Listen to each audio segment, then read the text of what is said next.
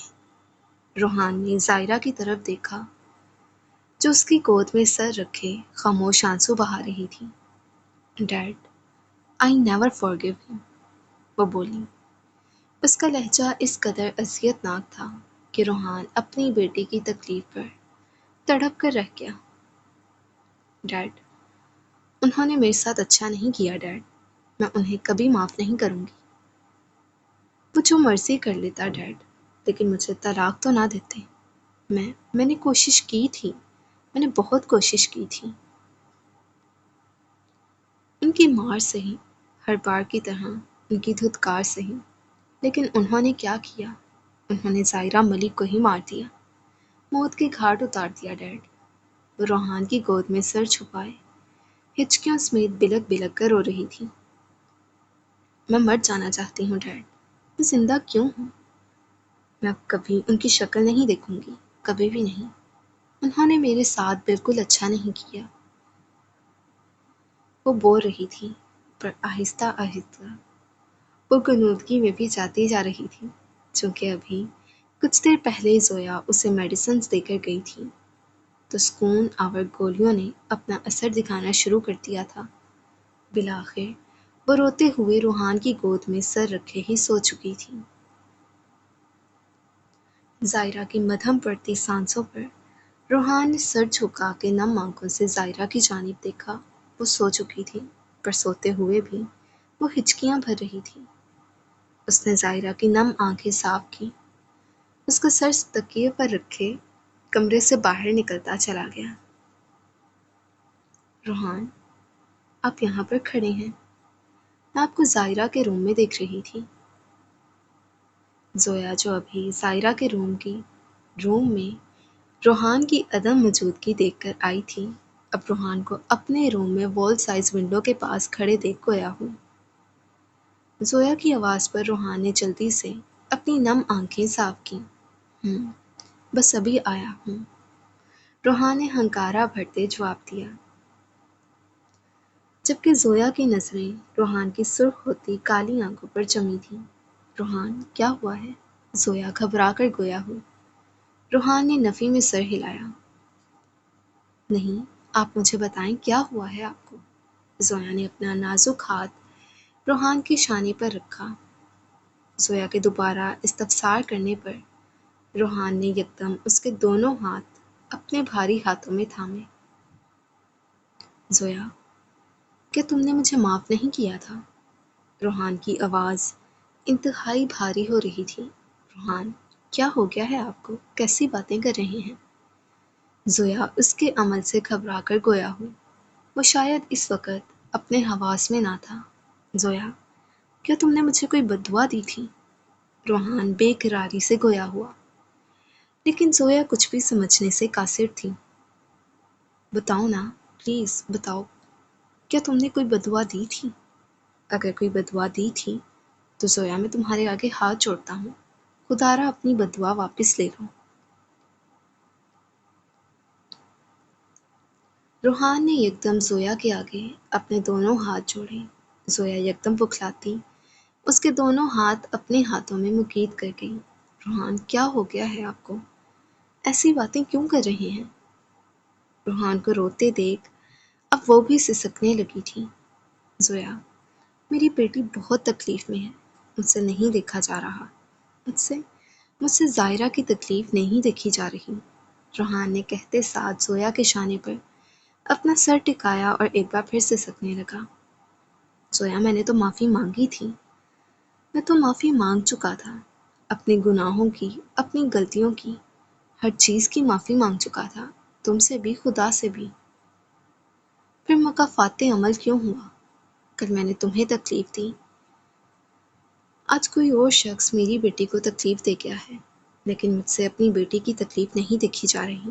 Please Zoya, اگر تم نے کوئی بددعا دی تھی تو واپس لے لو، میری بیٹی آگے ہی برباد ہو چکی ہے، اب میں اسے اور برباد ہوتے نہیں دیکھ سکتا۔ مجھ سے نہیں دیکھا جاتا، مجھ سے اس کی خالی آنکھیں نہیں دیکھی جاتی، مجھ سے اس کی سسکیاں، اس کی ہچکیاں نہیں سنی جاتی۔ روحان، میں نے آپ کو بددعا نہیں دی تھی، میں چاہ کر بھی آپ کو بددعا نہیں دے سکتی تھی۔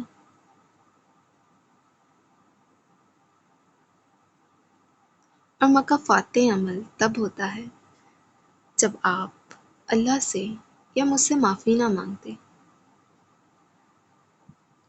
لیکن آپ نے تو معافی مانگی تھی نا، اور میں آپ کو معاف بھی کر چکی تھی، اسی لیے ہی تو میں آپ کے ساتھ ہوں۔ کیا پتہ یہ اللہ تعالیٰ کی کوئی آزمائش ہو، ہمارے لیے، زائرہ کے لیے، یا پھر اس کے لیے جو جانے انجانے میں زائرہ کو تکلیف دے چکا ہے۔ اللہ پر یقین رکھیں، انشاءاللہ جلد ہی سب ٹھیک ہو جائے گا۔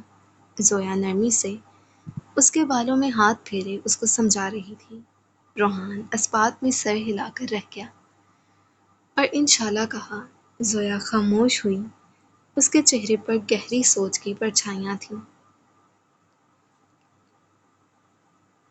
اوکے مورے جان، اللہ حافظ، انشاءاللہ ہم 2 سے 3 دن بعد واپس حویلی آپ کے سامنے ہوں گے۔ ولی خان نے ایک نظر ارسلہ کی جانب دیکھا جو شفاف چہرہ لیے خاموشی سے نظریں جھکائے کھڑی تھی۔ اس کو نظریں جھکائے کھڑے دیکھ ولی گہرا مسکرایا تھا۔ میں بھی دیکھتا ہوں بیگم، اب کیسے بھاگتی ہیں آپ ہم سے دور۔ ارسلہ کو اپنی طرف سے نظریں چراتے دیکھ وہ اس کے حسین چہرے پر نظریں گاڑے سوچنے لگا۔ آ جاؤ ارسلہ۔ مورے چاند سے اور شہروز خان سے ملنے کے بعد وہ ارسلہ سے مخاطب ہوا۔ ارسلہ اسبات میں سر ہلائے سب سے ملتی ولی کے پیچھے چلنے لگی۔ اس کے باہر آنے پر ولی نے فرنٹ سیٹ کا دروازہ کھولا۔ ارسلہ خاموشی سے گاڑی میں جا کر فرنٹ سیٹ پر براجمان ہوئی۔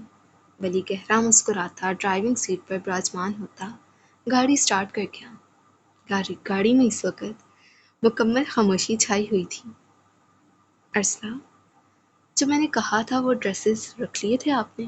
ولی خان ارسلہ کی جانب دیکھے بولا۔ ارسلہ جو نظریں جھکائے بیٹھی تھی ولی کے بولنے پر یکدم اس کی جانب متوجہ ہوئی۔ شہد رنگ آنکھیں ایش ہیزل آنکھوں سے ٹکرائیں۔ یکدم وہ نظریں جھکا کر اسبات میں سر ہلا گئی۔ پر مجھے سمجھ نہیں آ رہا، ہم لوگ لاہور جا رہے ہیں اور لاہور میں تو اتنی سردی نہیں ہوگی۔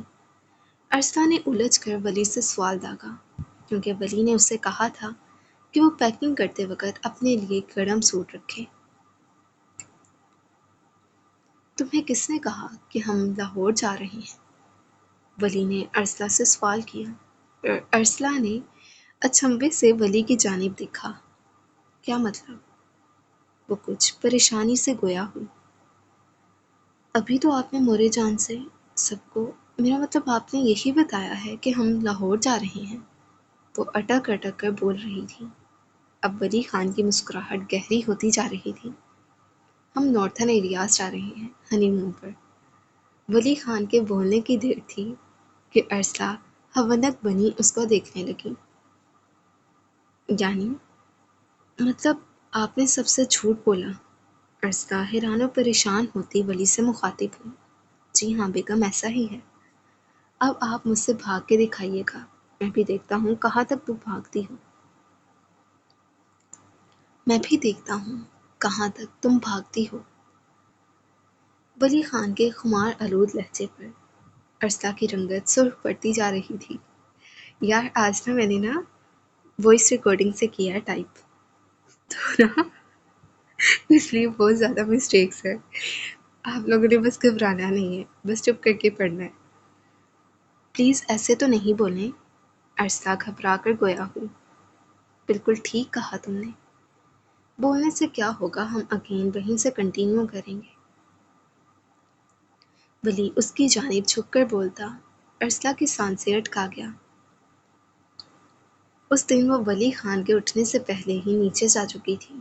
اس دن کے بعد سے اس کا اور ولی خان کا سامنا نہ ہوا تھا، اور اب اگر آج ہوا تھا سامنا تو ولی خان کے ارادے اسے بے حد خطرناک لگ رہے تھے۔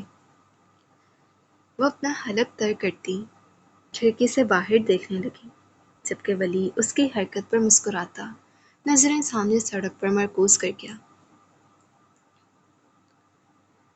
حازم نے نظریں جھکا کر رائمہ کی طرف دیکھا، جو اس کی شرٹ کے بٹن بند کرنے میں مصروف تھی، لیکن وہ اس سے کئی زیادہ فاصلے پر کھڑی تھی۔ رائمہ جان، اتنی دور کیوں کھڑی ہیں؟ تھوڑا نزدیک آ جائیں۔ پھر مسٹیک، کوئی بات نہیں، حازم نے کہتے ساتھ اس کی کمر میں ہاتھ ڈالے اسے اپنے بے حد قریب کیا۔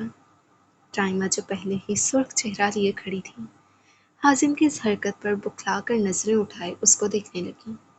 حازم، تمہاری طبیعت خراب ہے، باز آ جاؤ، رائمہ اسے تنبیہ کرتی گویا ہوئی۔ اب تم ریسٹ کرو، میں کھانا بھجواتی ہوں، رائمہ نے کہتے ساتھ باہر کی جانب بڑھنا چاہا۔ آپ خود لے کر آئیں گی، حازم نے گویا حکم دیا۔ رائمہ نے اس کی جانب تھوڑی روبدار نگاہوں سے دیکھا۔ میں کھانا بھجوا رہی ہوں، چپ کر کے کھانا، اس کے بعد تم نے پھر میڈیسن بھی لینی ہے، رائمہ تھوڑا روبدار لہجے میں بولی۔ حازم کے چہرے پر مسکراہٹ پھیلی۔ اگر آپ کھانا نہیں لے کر آئیں گی تو میں کھانا نہیں کھاؤں گا، حازم نے گویا بات ہی ختم کی۔ رائمہ نے اس کو گھورا اور کمرے سے باہر نکلتی چلی گئی۔ حازم مسکرا کر واپس بیڈ پر براجمان ہوا۔ گلبانو، آپ یہ حازم کے کمرے میں دے آئیں۔ اس نے کھانے سے سجی ٹرے گلبانو کے سامنے کی تو وہ رائمہ کے ہاتھ سے ٹرے تھامتی اوپر کی جانب بڑھ گئی۔ وہ دروازہ نوک کر کے اندر داخل ہوئی۔ دروازے کے نوک ہونے کی آواز سے حازم خان سمجھ چکا تھا کہ رائمہ کھانا لے کر نہیں آئی۔ گلبانو کو اندر آتے دیکھ اس کا غصہ 7ویں آسمان پر پہنچ چکا تھا۔ رائمہ کہاں ہے؟ حازم نے سوال کیا۔ وہ نیچے موجود ہیں، گلبانو نظریں جھکائے گویا ہوئی، اور آگے بڑھ کر ٹرے حازم کے سامنے رکھی۔ حازم نے ایک نظر ٹرے میں سجا کھانے کو دیکھا۔ اوہ گاڈ، اسی لیے نا، بس اسی لیے اتنی مسٹیکس ہوتی ہیں، اسی لیے میں ٹائپنگ پر ہی یقین کرتی ہوں، ٹائپنگ ہی صحیح ہوتی ہے، ورنہ ویسے پھر پروف ریڈنگ کا میرے پاس ٹائم نہیں ہوتا ہے۔ آپ یہ لے جائیں واپس اور ان سے کہیں خان کو بھوک نہیں ہے۔ حازم کے کہنے پر وہ ٹرے اٹھاتی واپس نیچے کی جانب بڑھ گئی۔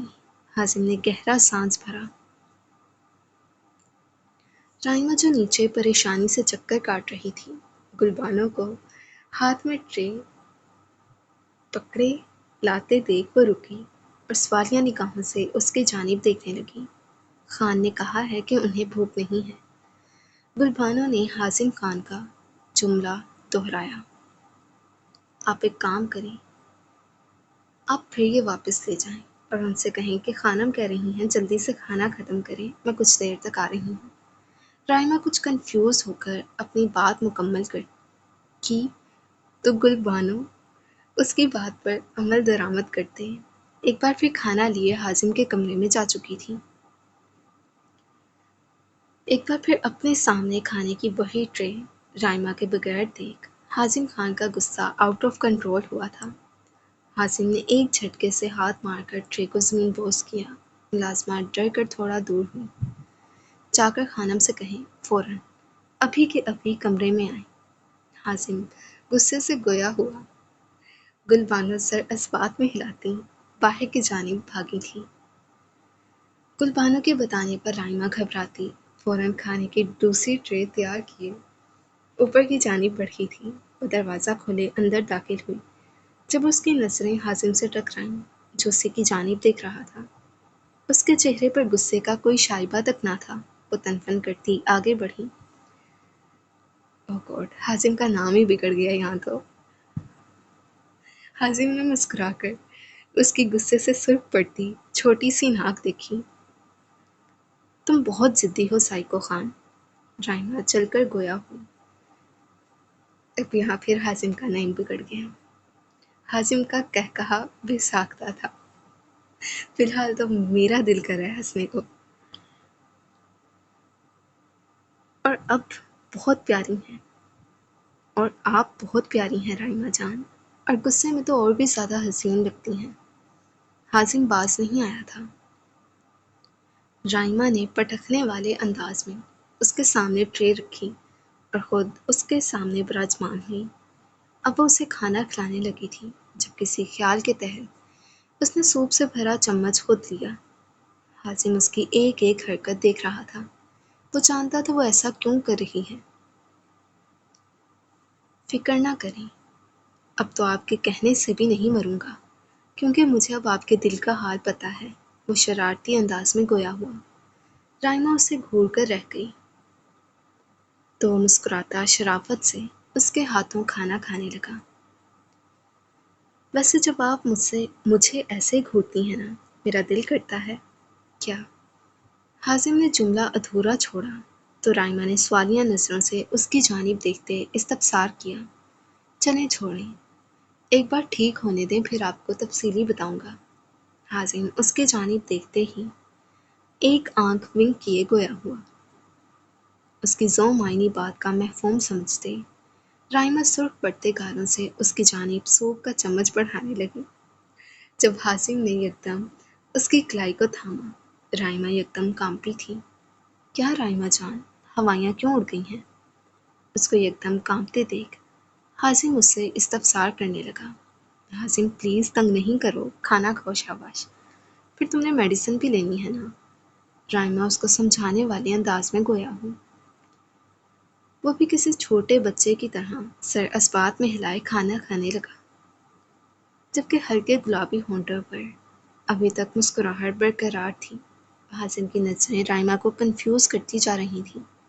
تبھی وہ فوراً جلدی جلدی اس کو کھانا کھلانے میں مصروف ہوئی۔ وہ سبھی لوگ اس وقت میٹنگ روم میں موجود تھے، جبکہ میٹنگ روم کے درمیان میں بڑے ٹیبل پر بی آر مین ہب کا بلو پرنٹ موجود تھا۔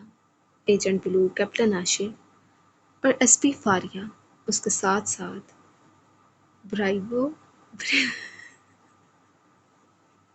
بریوو بھی ادھر ہی موجود تھا۔ ان کا نیکسٹ ٹارگٹ اب بی آر مین ہب تھا۔ وہ جانتے تھے کہ بہرام راجپوت کے لیے یہ جھٹکا کافی ہوگا کہ وہ بی آر سیکنڈ ہب کو اپنے انڈر کر چکے ہیں۔ اب اگر انہوں نے جلد از جلد بی آر مین ہب کو ٹارگٹ نہ کیا تو بہرام کچھ بھی کر سکتا تھا، جبکہ اس وقت شازل کو سب سے زیادہ اشال کی فکر تھی۔ بریوو اب ان سب کو نیکسٹ اٹیک کے لیے گائیڈ کر رہا تھا، جبکہ شازل یہی سب سوچ رہا تھا کہ اس نے اشال کو صحیح سلامت واپس کیسے لانا ہے۔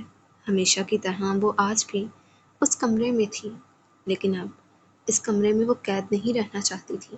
بہت ہو گیا تھا، اب وہ آزادی چاہتی تھی۔ اشال کھڑی ہوئی اور اس نے باہر جانا چاہا جب دروازہ ایک جھٹکے سے کھلا اور بہرام اندر داخل ہوا۔ اشال جو دروازے کے قریب پہنچی ہی تھی، بہرام کو اندر آتے دیکھ یکدم کئی قدم پیچھے کو ہوئی۔ بہرام نے ایک نظر اسے دیکھا، پھر قدم بہ قدم چلتا اس سے تھوڑا دور جا کر صوفے پر براجمان ہوا، جبکہ اشال کمرے کے سائڈ پر سکڑی سمٹی کھڑی تھی۔ خوفزدہ نظریں بہرام پر ہی جمی تھیں، جس کے ہاتھ میں آج حرام مشروب تھا۔ بیٹھ جاؤ، بہرام سرخ انگارہ آنکھوں سے اشال کی جانب دیکھے گویا ہوا۔ اشال کوئی بھی جواب دیے بغیر یوں ہی کھڑی رہی۔ سنا نہیں تم نے؟ بیٹھ جاؤ۔ اب کی بار بہرام کا لہجہ سخت ہوا تھا۔ اشال خاموشی سے اس سے تھوڑے فاصلے پر صوفے پر براجمان ہوئی۔ میری بلوسم گرل کوئی سٹوری سنے گی؟ بہرام اس کی جانب دیکھے گیا ہوا۔ اس کے انداز پر، اس کے لہجے پر اشال کی آنکھوں میں پانی اکٹھا ہونا شروع ہو چکا تھا۔ کچھ سالوں پہلے ایک لڑکا ہوا کرتا تھا، پڑھائی میں ماہر، کلاس کا ٹاپر، کمپیوٹر میں مہارت رکھنے والا، بہرام راجپوت۔ ہاں بالکل صحیح سنا تم نے، بہرام راجپوت، گولڈ میڈلسٹ، لیکن ایک مڈل کلاس فیملی کا لڑکا۔ اس کا قصور صرف اتنا تھا کہ وہ ایک مڈل کلاس فیملی کا تھا، اور پتہ نہیں کتنے ہی لڑکوں کا یہی قصور ہوتا ہے کہ وہ ایک غریب طبقے سے تعلق رکھتے ہیں۔ ہر لڑکے کی طرح، ہر اسٹوڈنٹ کی طرح اس کا بھی یہی خواب تھا کہ جب وہ اتنی اچھی یونیورسٹی سے اتنی اچھی ڈگری حاصل کر لے گا تو اسے جھٹ جاب مل جائے گی، لیکن یہ اس کی خام خیالی ہی تو تھی۔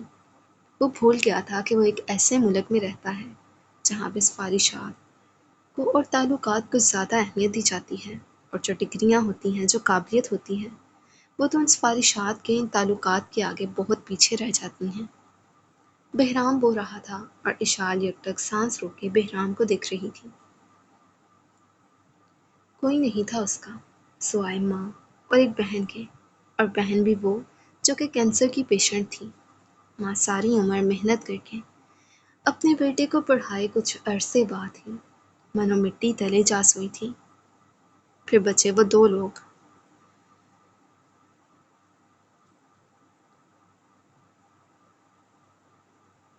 یار یہ کیا لکھا ہے مجھے خود نہیں سمجھ آ رہا۔ وہ دونوں، ایک بہرام اور پھر اس کی چھوٹی بہن۔ بہرام نے اپنی سرخ ہوتی آنکھیں اپنی آستین سے رگڑیں۔ اشال نے نظریں اٹھا کر اس کی جانب دیکھا۔ وہ رو رہا تھا۔ وہ وحشی انسان آج اس چھوٹی سی لڑکی کے سامنے رو رہا تھا۔ اشال حیران و پریشان اسے دیکھنے لگی۔ اپنی اس ننھی پری کے علاج کے لیے بہرام کو بہت پیسے کی ضرورت تھی۔ اس نے سوچا کیوں نہ آج وہ آفس جا کر لون مانگے۔ وہ گیا، لیکن آگے سے اسے یہ خبر سننے کو ملی کہ اسے نوکری سے نکال دیا گیا ہے۔ وہ پریشان رہا، بہت کوشش کی، سب کچھ بیچ دینے کے بعد بھی اتنے پیسے نہ ہوئے کہ وہ اپنی بہن کا علاج کروا سکے، اور بالآخر اس کی بہن اس کے سامنے تڑپ تڑپ کر مر گئی۔ اس دن بہرام راجپوت نہیں رہا، وہ پی آر بن گیا۔ وہ ایک وحشی، وہ ایک درندہ بن گیا۔ اس کے سینے میں موجود دل دھڑکنا بند ہو گیا۔ سب کچھ ٹھیک چل رہا تھا، میں درندہ تھا، مجھے ایسے ہی رہنے دیتی، تم کیوں آئی میری زندگی میں؟ تمہیں دیکھ کر میرے زندگی جینے کو دل کرنے لگا، میرا تمہارے ساتھ رہنے کو دل کرنے لگا۔ بہرام اشال کی جانب متوجہ ہوا تھا۔ آج اس کے لہجے میں بے حد سختی تھی۔ اشال سانس روکے اسے دیکھ رہی تھی۔ یکدم وہ آگے بڑھتا ہلکا سا اس کے اوپر جھکاؤ کر گیا۔ اشال کی ہچکیاں بندھی تھیں۔ تمہیں کیا لگتا ہے تم کسی اور سے نکاح کر لو گی؟ تمہیں اتنی آسانی سے کسی اور کا ہونے دوں گا؟ نہیں blossom girl, you are mine, just mine. تم میری ہو، تمہیں صرف میرا ہی ہونا ہے۔ مگر تم میری نہ ہو سکی، اگر تم میری نہ ہو سکی تو ایک بات یاد رکھنا، تم کسی اور کی بھی نہیں ہو سکو گی۔ بہرام اس کے بال جکڑ گیا۔ اس کی گرفت بے حد سخت تھی، اشال سے سک اٹھی تھی۔ سنا تم نے، تم صرف میری ہو، بی آر کی۔ بات مکمل کرتے ساتھ ہی اس کا ایک وحشت ناک قہقہا کمرے میں گونجا۔ اشال سہم کر اسے دیکھنے لگی۔ اگلے ہی پل وہ اشال کو چھوڑے مضبوط قدم اٹھاتا باہر کی جانب بڑھ گیا۔ سو ریڈرز، یہ تھی آج کی episode. Hope so you like it. If you like it, don't forget to share your reviews in comment section, and don't forget to like and subscribe my channel. سو ملتے ہیں نیکسٹ ایپیسوڈ کے ساتھ، تب تک کے لیے اللہ حافظ. اب برائڈر کو اپنی دعاؤں میں یاد رکھیے گا. فی امان اللہ.